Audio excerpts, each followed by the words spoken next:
Okay, let's see if today I can break a couple of hearts, shall we? Their last Christmas together. Why do so many Applejack fanfics want to break my heart? Because, unlike the others, she has a very tragic story. Oh yeah, that's right. It's a beautiful winter day on the farm as the apples get ready for Christmas. They can't wait for the holiday to get started. Come here, son, yells Bright Mack. Big Mac nods and goes over to help his father with the cider. Come here, my little sugar cube, says Pear Butter to Applejack. Come and help me can these fruits. AJ nods and goes over and helps her mother with the cans. Ma, says Applejack, what's your favorite part of Christmas? Why, spending it all with you, spares Pear Butter with a smile and giggle as he gives AJ a sweet little hug. Then gets back to canning the apples and pears that are in front of her.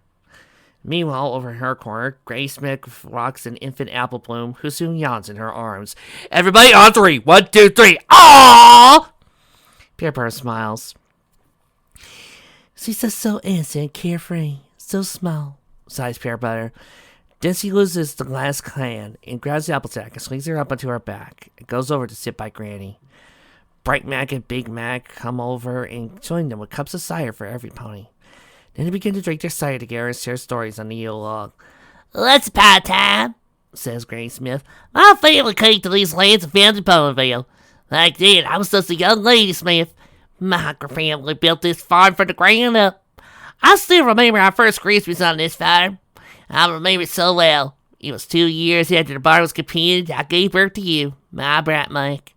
And 7 months after that, Christmas arrived and we celebrated in the barn with all the extended family. You got the heap of freers while I was talking with your father, your aunt and uncle. When I turned around, you had caramel all over your face. A half alive. Then I got you all picked out, sleep in my back. Even taught you how to say jingle bells.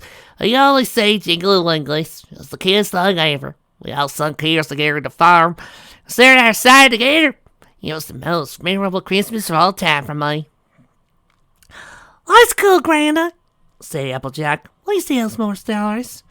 Granny nods and begins to tell her and her brother even more stories before they finally go out for a carriage ride around Ponyville to see the lights. As they go by the lights, the children laugh and smile. As her apple blooms, she just continues to sleep in her granny's arms. Granny just smiles and watches her children and grandchildren enjoy themselves. Gazes around and enjoys the life for herself. This is really what Christmas is all about, sighs Granny. All about spending time with family, the ponies you love most. A few hours later, the family returns from sightseeing, returns to the barn and decorates the tree together. They put on the ornaments for Big Mac and Applejack's first Christmases. The ornament Pear and Bright Mac got for their wedding anniversary last year, as well as several other ornaments. Granny even hangs out the ornament from her childhood, an ornament she carved from when Ponyville was first founded. After several hours, the tree is fully decorated, and the rest of the family soon approaches the barn and enters inside. There are Babseed's parents holding a baby Babseed. There are Annie and Franklin, and I know those aren't pony names, but I'm going to let it slide this time because of the season. Then are the rest of the relatives. They all gather around the tree in a circle and begin to sing together. They sing family songs, classics, and even country Christmas tunes together, all with smiles on their faces. After an hour of singing around the tree, the family all sits down together and enjoys a nice Christmas Eve supper together. They then take turns sharing stories as their tradition. Annie and Franklin even share the announcement of their engagement they are soon congratulated for. Once dinner comes to an end, every pony turns into their bed for the night, all except Bright Mac and Pear Butter, who go out and sit in the orchard for several hours before finally going to bed. Once in the bed, Buttercup falls asleep, while Bright Mac continues to lie awake for several more hours. Such a beautiful Christmas Eve. I can't believe tomorrow's finally Christmas, he sighs. I have the perfect gift for my love. I hope she likes it. After a few minutes, he finally falls asleep, his arm falling over Pear Butter. Tomorrow, he'll give her the gift of her dreams. He can't wait. The next morning, every pony wakes up to the smell of apple caramel pancakes. It comes running down to the kitchen. I am pancakes! Cheer Applejack and Bright Mack. Calm down. You'll get your place of pancakes when every pony else wakes up, responds Pear Butter with a smile. A few minutes later, every pony else comes down and they all join pancakes together around the table. As they sit there, they all just enjoy their pancakes as they listen to the fire crackle in the stove behind them. An hour later, they finish up pancake breakfast and go sit around the tree in the barn, beginning to open presents from youngest to oldest. The first ponies to open their presents are Baby Babs and Baby Applebloom. I repeat, all! Abby played with the boxes the dolls were in while it moves on to AJ. She opens her present and finds it's the cowgirl hat she's always wanted. Mom, mine, says Applejack with a cheery smile. You remembered. We're glad you like it, responds her parents as they embrace her in a hug. The next pony, Apple Crumple, opens her present. Moves on to her big sister, Apple Cobbler. Continues on for hours until every pony opens their gifts. Once all the gifts are opened, the family then goes back inside, gathers around the fire and drinks hot chocolate together, while Apple Bloom and Babs happily play with their dolls on the floor, giggling and smiling all the while. Oh my god, this is killing me here! A few minutes later, there's a knock on the door, and Granny goes over and opens it. To her shock, she sees Pear Butter's big sister, Candy Pear, standing at the door. Hello, sister, says Pear Butter as he comes to the door. What are you doing here? I came to see my nieces and nephew, she responds with a smile. Well, come on in. She leads her sister inside and brings a cup of cocoa. How's father? He's doing well, responds Candy Pear. He does miss you, though he doesn't want to admit it. He's a stubborn one. Oh, I know it, responds Pear Bugger with a giggle. So he hands a small box to her sister. I bought you this. Candy Pear opens it, and a smile appears on her face. It's the pear blossom necklace I wanted. Thank you, responds Candy Pear as he embraces Pear Butter in a hug. Don't mention it, responds Buttercup with a blush. The two sisters walk over and begin to share Christmas tales with the rest of the family. And Candy Pear also enjoys some nice time playing with her nieces and nephew as he giggles and smiles. Buttercup, watching from the sidelines, can't help but smile. She's glad her sister was able to come. She just wishes her papa would be able to move on and enjoy a holiday with her for once. A few weeks later, Bright Mack and Pear Butter are on a stroll through the woods when they stumble across an entrapped timber wolf. Buttercup, taking pity on the animal, frees it against her husband's warning. The wolf turns around, gets right in her neck, killing her. Then turns around and does the same to Bright Mack. A few hours later, Granny goes in search of son and daughter-in-law, soon stumbles across their dead bodies. Takes them back to where the tree was planted and buried them there under the rock. Their son engraved their names onto.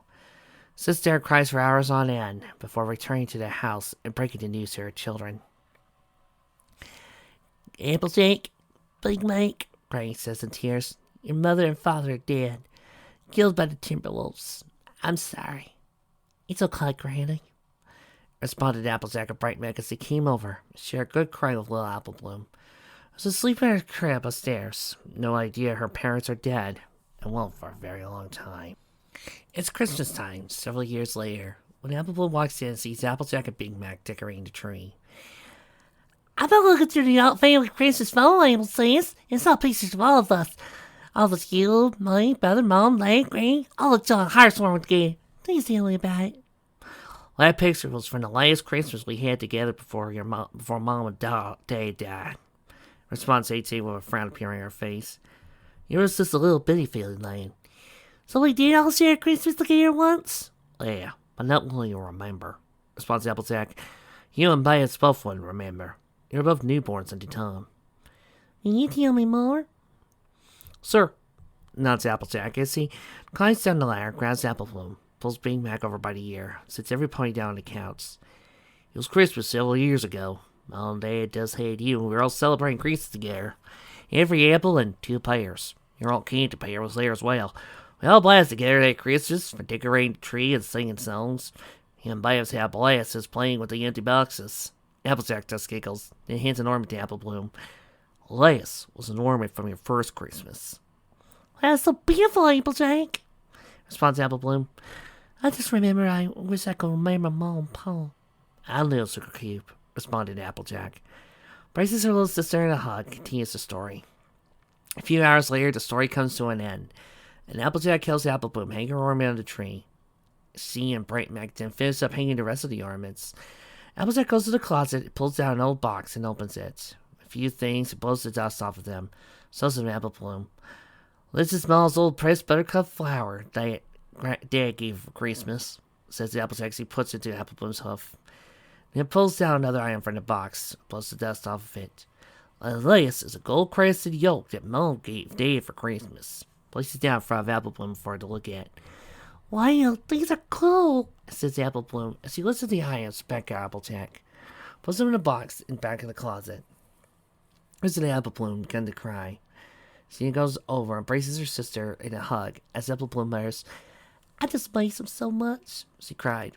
I never even knew him, not Layla at least. Shh, says Applejack. Layla loved you. Layla loved all of us. That's what matters most.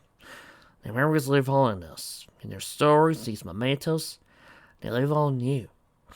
Thanks, Applejack, Apple Bloom says with a sniffle. At least I know they're proud of me. To me, that makes the world. The three siblings turn around the barn window, see snow falling. They brace each other in a hug and wipe their tears from their eyes. You learn to hear their voices in the snow if you listen carefully. She hugs them closer to her. I'm so glad I get to share this Christmas with you. And I'm also glad to know no matter what, Mom and Dad live on in the memories and in us. Sweet, heartwarming, cute. Again, you guys have been with me so far for the past 5 years. Longer than that.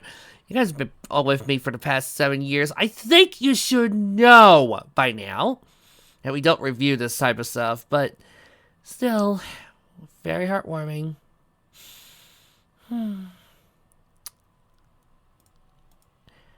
See you next time.